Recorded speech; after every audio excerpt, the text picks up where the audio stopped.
IBM в България оперира от над 80 години.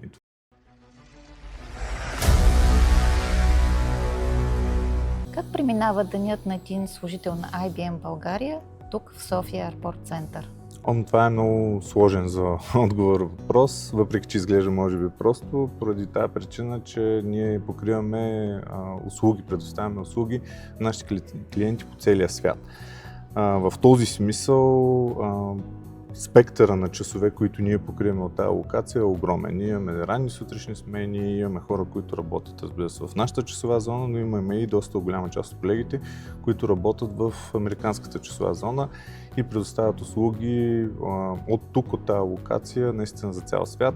Различни роли, различна динамика, така че няма един размер, който отговаря на всички видове роли, които ние можем да предоставим от тук, но това пък е и предимството на локацията, че всъщност имаме достатъчно голяма гъвкавост в това да може да съвместяваме всички, които работят на този голям набор от смени.